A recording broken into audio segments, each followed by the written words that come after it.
Dr. Raymond with us, who leads as the superintendent a really large school of 2,000 students and has written a number of books and last year posted an article on empowering education and leveraging AI. Hi, Dr. Raymond.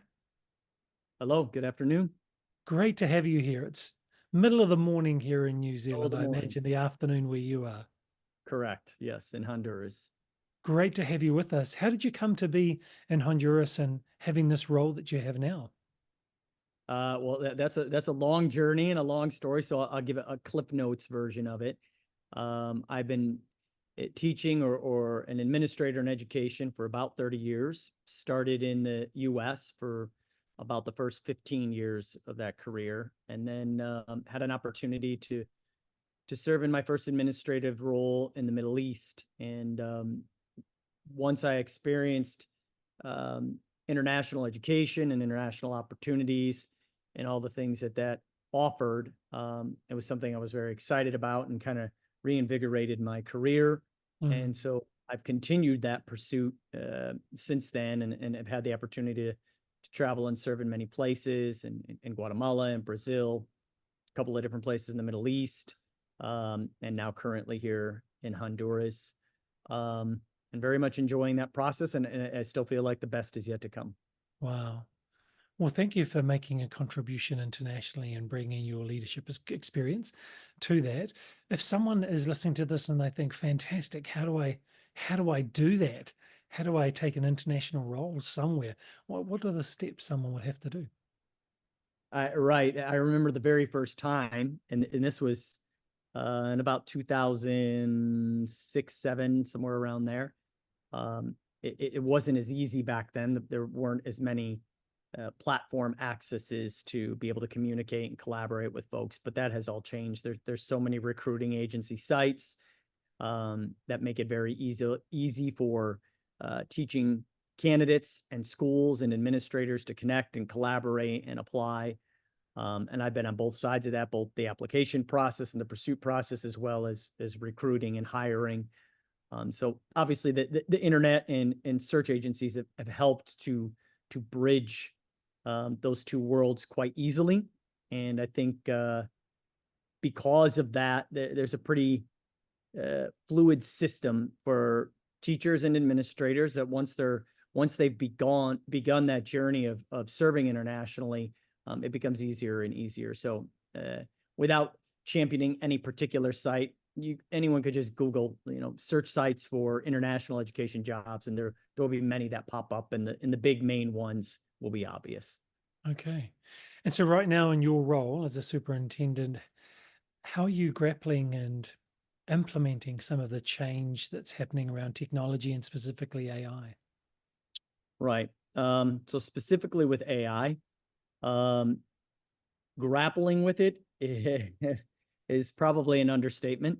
I'm in many different groups and organizations, whether it be more local with ABSH and ASCA, or more international, ISS and NAIS, AAIE, and different organizations. And we meet quite frequently, in some cases once a week, in some cases once a month or every other week. And I would say one of the most common topics is AI,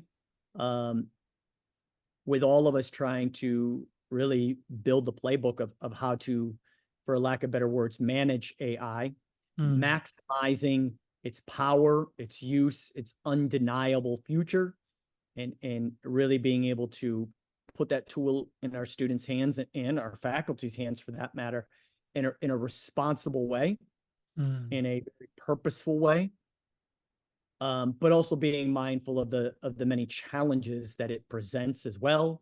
The obvious one of academic integrity and accountability, authenticity, and so forth. So trying to really figure out how to maximize its many benefits, minimizing its many challenges or obstacles, or really even unforeseen challenges that it brings with it as well, and holding high academic integrity for our students is really the big challenge that I don't know that anyone has figured out yet. At least there doesn't seem to be a playbook out there of how to address it, because in my experience, whether there's a new application or a new platform that helps to identify if something was generated by AI or some way of detecting it, AI seems to be ahead of that constantly. And if there's a group of people who know the next step ahead, it's the students.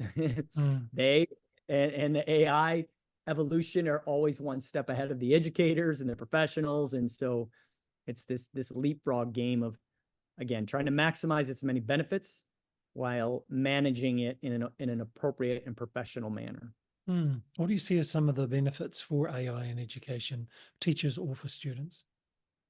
So benefits, it sure makes everything from research, and I say research because that would be something that's like very tangible, very black and white, very straightforward, to creativity, so much more accessible. And you Mm. can really bring those two worlds together in a way that you've never been able to do before.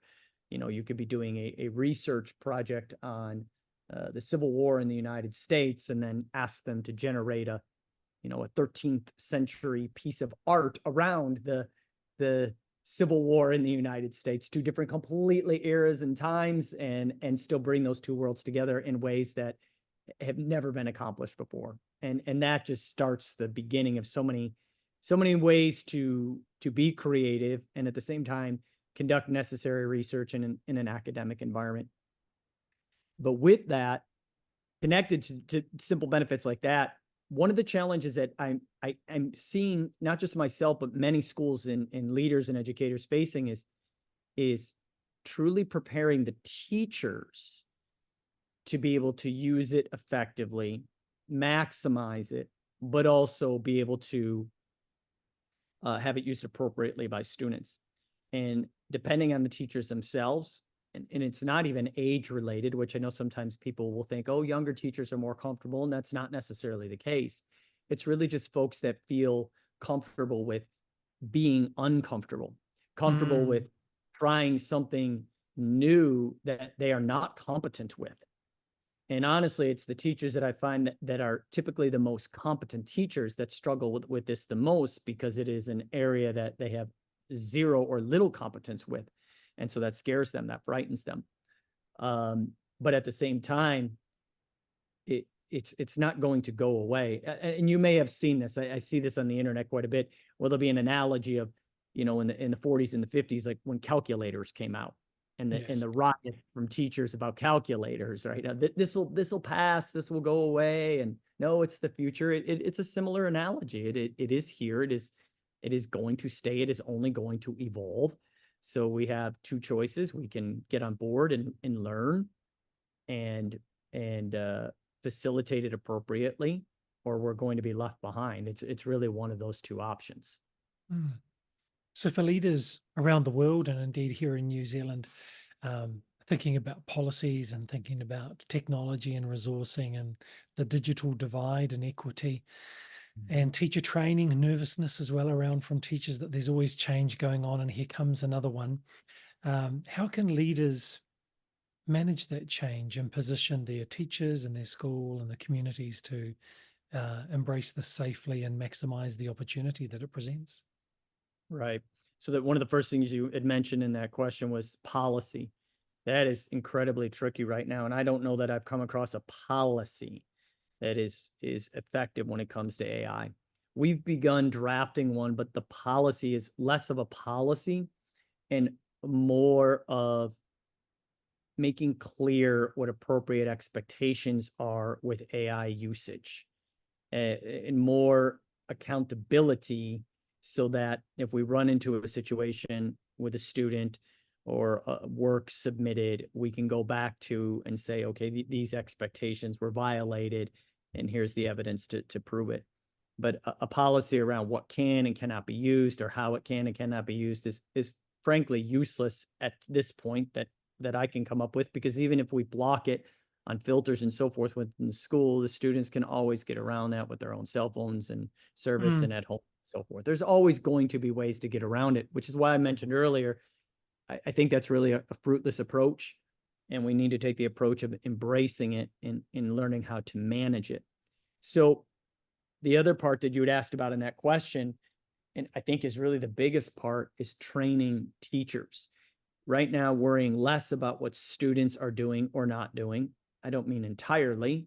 Of course, we want to hold them accountable for original works and citing work that is not original, but we have to train teachers. We have to back up and go to the root of those that are working with the students. And so that's really building capacity with teachers, a level of comfortability for teachers with AI, a level of competence for teachers with AI, so that they feel comfortable not only having it be used by students, but really using it themselves as well.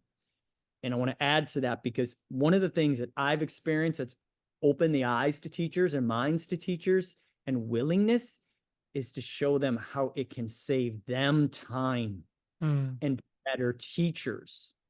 And that's something we really made a push with this year. And I think it's been incredibly impactful.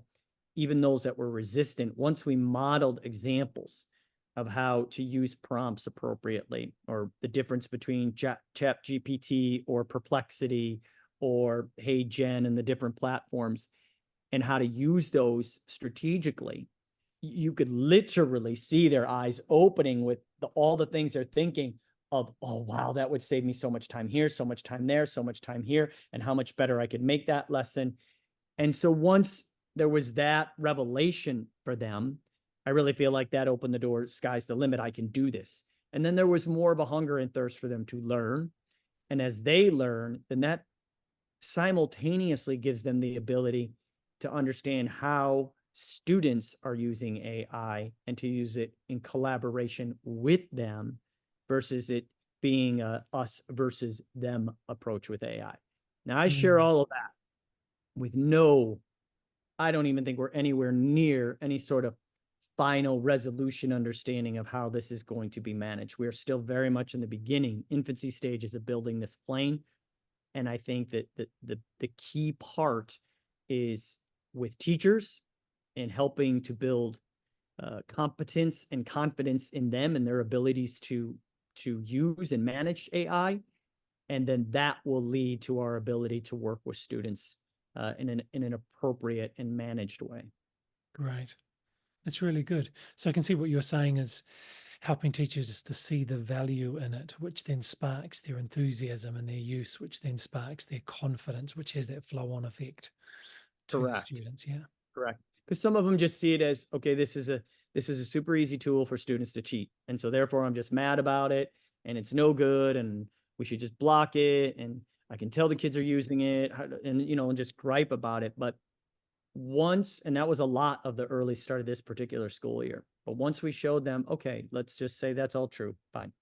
But let us show you how you can use it. Let us show you Mm. what the students are doing. Let us show you what the students are doing Mm. and how they're willing to say, gee, this can make my life a whole lot easier and better. It doesn't mean it's okay that they're using it inappropriately, but let us show you how you can use it. And Mm. again, once they realized how they could use it, they were willing. And the more willing that they are, then the more understanding that they have and how the students are using it, which opens up doors and ideas of how they can manage it more appropriately. Right. That's great. Really good. So if you saw your own school and your environment that you're in now, if you saw it maybe in 4 years' time, and AI and technology itself and really good practices around that, safety guardrails, what would the classroom and the learning environment look like? Would it have changed? Would it be similar? How would it be? Will certainly have changed because the way when you ask me that question, I just think like 4 years ago from now. Although AI certainly existed, 4 years ago, which is not that long ago, it certainly did not exist like it does now. It wasn't. Right. It wasn't a. It wasn't an acronym that was just used by everybody all the time, or a platform that was used by you.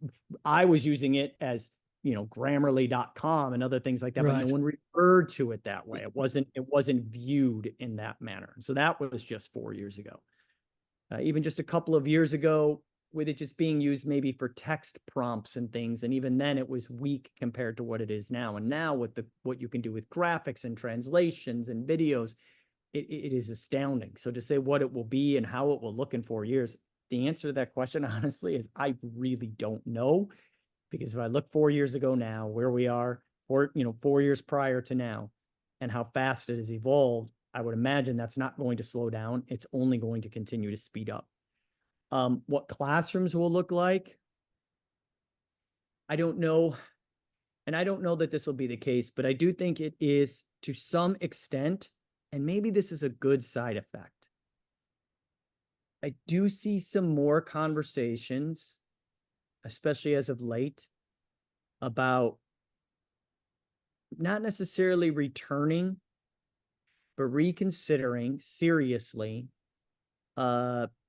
blending more curriculum and teaching instruction with, we'll say, for a lack of better words, old school textbooks and paper and pencil. Not solely because of AI.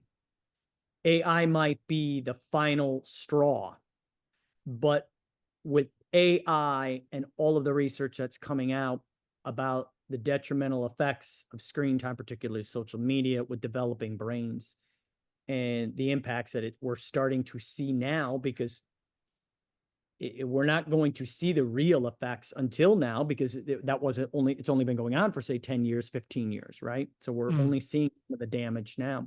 So with all of that coming to a head collectively, in 4 or 5 years from now, maybe there is a bit more balanced approach, from the sake of making sure that the academics are actually legitimate and valid, and the students are held to a level of integrity that maybe is difficult, if not impossible, if technology is involved. So therefore, maybe it needs to be in-person, paper, pencil, and back to old school writing. But also maybe for the reasons, because of digital dementia and some of the other brain development challenges we're facing with too much screen time.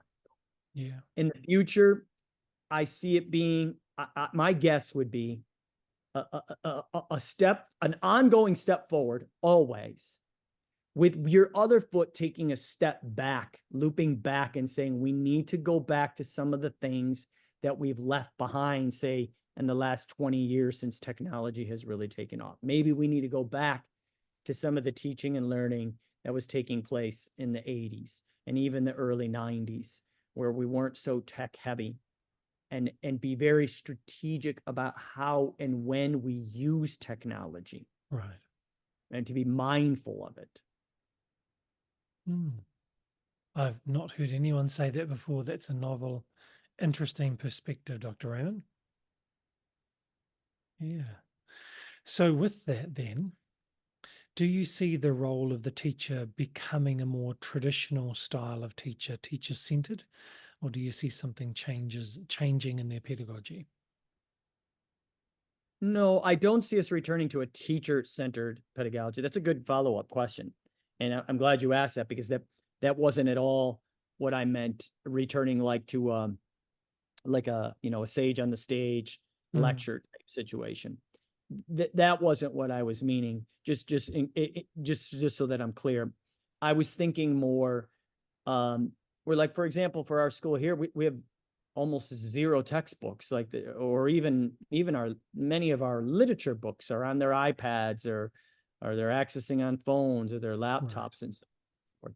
Which then, if there's a writing piece that comes along with that, it is so easy to generate works that aren't authentic, right? And not to mention all of the other things that come with too much screen time with developing brain. So all of those things coming together. So not so much about returning to old pedagogy, but more about returning to a balanced approach of the tools that are used for teaching and learning. I still think it will remain very student-centered, learner-centered, student-driven, more just still very much like inquiry-based, project-based, entrepreneurship. I still think we will have that type of teaching and learning environment. It just may not be solely through screen and technology, maybe a more balanced approach from that perspective. Does that help to clarify? It does. That's good. Thank you. So you've written a number of books.